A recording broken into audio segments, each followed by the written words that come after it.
toutes et à tous. On se retrouve aujourd'hui pour une nouvelle sortie dans un lieu que je découvre. Et l'objectif de cette sortie, ça va être, lorsque je vais trouver une scène, d'essayer de la photographier plusieurs fois, avec des angles de vue différents, en portrait, en paysage, de faire varier les prises de vue autour d'un même sujet, de façon à ce que lorsque je serai de retour devant mon écran, que j'ai un choix d'images et de pouvoir avoir l'embarras du choix justement. Parce qu'il m'est arrivé plusieurs fois de revenir d'une sortie, de regarder l'image que j'avais prise et de me dire c'est dommage, j'aurais peut-être dû la cadrer en mode portrait, en mode paysage, j'aurais peut-être dû me décaler un petit peu vers la gauche, vers la droite, enfin bref, d'essayer de faire varier un petit peu les angles de prise de vue. Donc c'est ce que je vais faire aujourd'hui et je vous invite à me suivre. Je me suis installé sur une première scène, donc en mode portrait. Mon objectif, c'est d'aller saisir la lumière qui vient éclairer les arbres qui sont juste ici, que je vais vous montrer dans un instant. Et ce qui est intéressant en termes de composition, c'est la façon dont le chemin fait une courbe et que la ligne des arbres suit cette courbe. Alors pour l'instant, je suis donc positionné comme ceci, en mode portrait, ce qui va me donner un petit peu plus d'importance au niveau du sol, moins au niveau du ciel, lequel est complètement bleu pour le moment. Et puis après, je vais faire un deuxième essai avec un cadrage différent, cette fois-ci en mode paysage. Donc voici la scène que j'ai cadrée en mode portrait. Donc comme je vous le disais, un petit peu plus d'importance au niveau du sol. J'aime beaucoup la couleur et la courbe ici qui vient se créer. Et puis le ciel, bon, qui est un petit peu vide pour le moment, mais qui a encore les couleurs un tout petit peu du levant. Donc comme ça en mode portrait, c'est assez classique, assez équilibré. Au niveau de mes réglages, je suis à f9, ISO 100 au 30e, et j'ai fait le point sur l'arbre du fond. Que le premier plan ne soit pas super net, ça ne m'intéresse pas spécialement dans cette scène-là.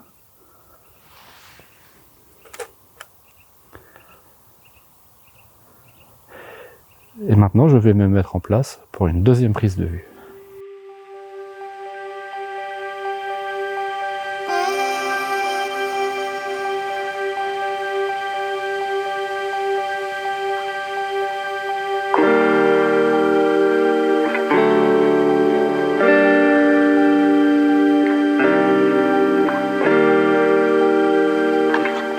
Donc pour cette deuxième prise de vue, cette fois-ci en mode paysage, j'ai cadré différemment la scène en donnant un petit peu plus d'importance au haut et moins au sol. Et j'ai zoomé un petit peu plus car je suis à presque 50 mm. Et donc beaucoup moins d'importance au champ et je donnais un petit peu plus d'importance à la forêt pour mettre en valeur la lumière qui vient la frapper. Et je vais pas trop tarder à prendre ma photo car la lumière change très vite. Je suis toujours à f9, ISO 100 au 40e. Et donc j'ai fait le point sur cette partie-là.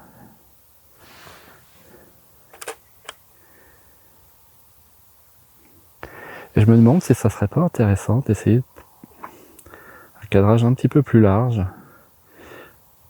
Alors légèrement. Une composition légèrement différente avec donnant un peu plus d'importance à la zone d'arbre ici. J'ai pas trop élargi mon plan parce que le premier plan du champ est un petit peu sombre et je voulais pas avoir cette zone sombre trop importante. Et je vais faire le point au même endroit.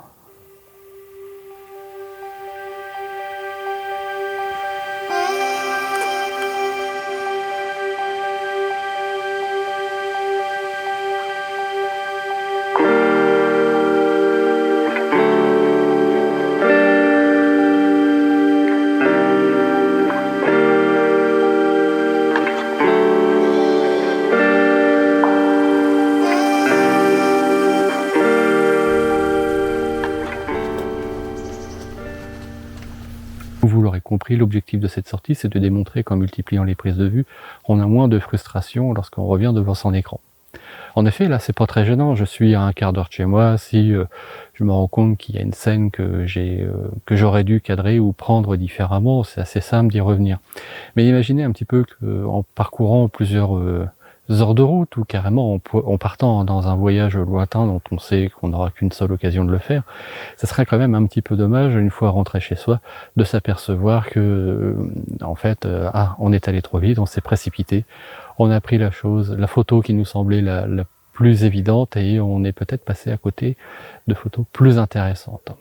Donc, première chose, on va essayer de multiplier les prises de vue, multiplier les angles, les techniques peut-être, et aussi de ne pas se précipiter, car c'est souvent là qu'en voulant aller trop vite, on fait des erreurs. Alors la lumière est vraiment très sympa ce matin, mais c'est un petit peu frustrant, car je n'arrive pas à trouver de composition qui puisse faire l'affaire. D'autant plus, c'est d'autant plus compliqué que je suis dans un petit chemin, j'ai pas forcément accès, j'ai pas accès au champ qui se trouve juste là. Peut-être que l'ouverture qui se présente, il y a peut-être moyen d'aller faire quelque chose. Allez, on va tenter ici. Comme je le disais à l'instant, c'est un petit peu difficile aujourd'hui et un petit peu frustrant, car il y a une belle lumière avec un reste de brume. Et je suis un petit peu bloqué dans ce chemin bordé de barbelés, mais je profite d'une ouverture pour aller chercher une scène qui est celle-ci. Je ne sais pas si vous pouvez bien voir, justement parce que je vise quasiment directement dans la direction du soleil, donc je me suis installé avec le 100-400 et j'ai un peu zoomé pour aller chercher cette scène-là. Donc c'est vraiment de capturer le reste de brume là dans les nuages, n'importe quoi, le reste de brume avec les arbres qui créent différentes petites couches qui sont plutôt intéressantes. Là je suis à f9 ISO 400, f9 au 400e ISO 100. Je vais faire une première prise de vue. C'est plutôt pas mal. Je vais peut-être passer à... J'ai envie d'en tenter une quand même à f11. Normalement au niveau mise au point je ne devrais pas avoir de difficulté vu la distance de mon sujet.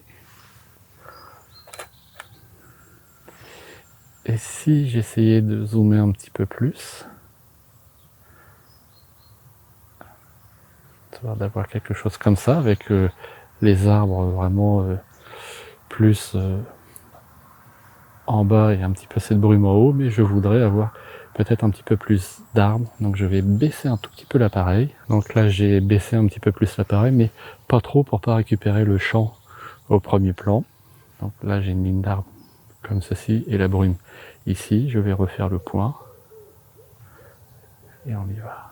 Bon, une série d'images qui a probablement un beau potentiel et que je vais très certainement convertir en noir et blanc. De toute façon, la scène est déjà assez monochrome. Eh bien, je vous montre le résultat.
Multiplier les prises de vue, ça n'est pas forcément prendre systématiquement en portrait ou en paysage, c'est aussi jouer avec le zoom.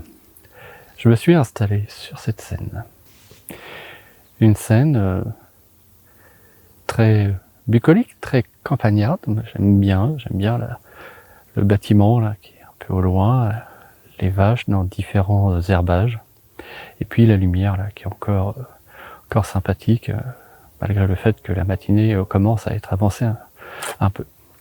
Alors, je vais vous montrer ce que j'ai cadré.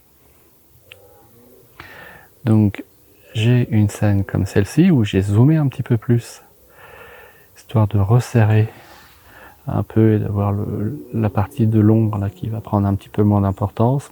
L'intérêt, c'est on voit bien les vaches qui se découpent au premier plan et puis on a l'ensemble de la scène. J'ai monté le filtre polarisant pour donner un petit peu plus de peps au niveau des couleurs et du ciel. Je suis à F11 au 30e ISO 100.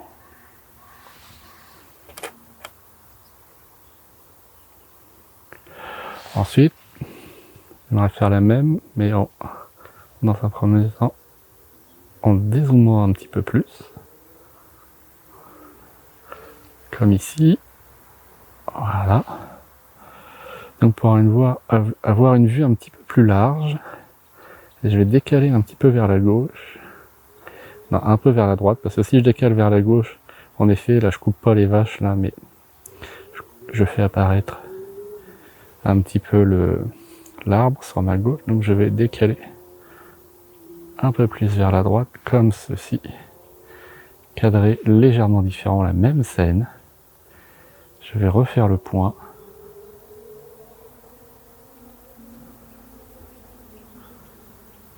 Et on y va.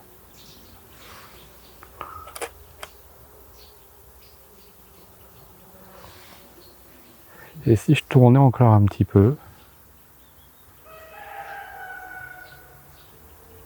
comme ceci, que je zoomais un peu plus,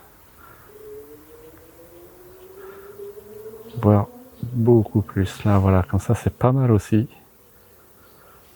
J'aime bien aussi cette scène. Donc, pareil.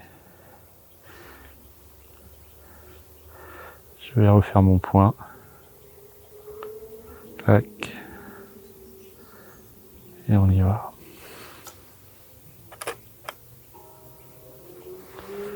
Donc pour résumer, j'ai cette vue-là, j'ai cette vue-là, j'ai cette vue-là, et d'autres vues que j'ai fait précédemment. Donc vous voyez aussi comment sur un même paysage, sans forcément changer radicalement la composition, mais utiliser le zoom ou faire de légers déplacements panoramiques au niveau de l'appareil photo, permet de changer quand même un petit peu la composition et d'avoir la possibilité de piocher parmi ces scènes lorsqu'on va passer à la phase du développement et d'avoir ainsi le luxe d'avoir l'embarras du choix.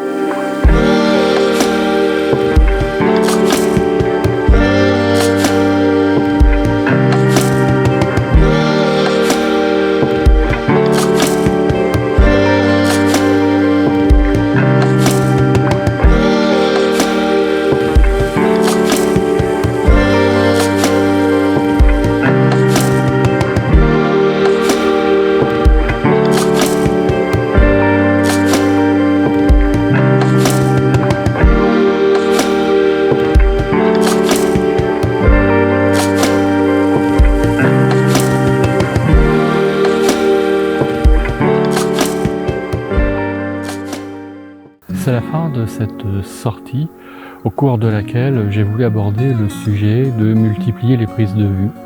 Comme je vous l'ai expliqué, en multipliant les prises de vue, on aura le choix au moment du développement.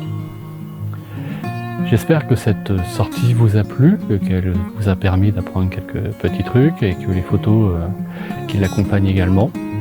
Je vous rappelle que vous pouvez vous inscrire à ma newsletter pour être tenu au courant de toutes les informations. Il y en a quelques-unes qui vont arriver dans les semaines et mois à venir, donc je vous invite à vous inscrire et également à me suivre sur les différents réseaux sociaux, Facebook, Instagram et maintenant je suis également présent sur Vero.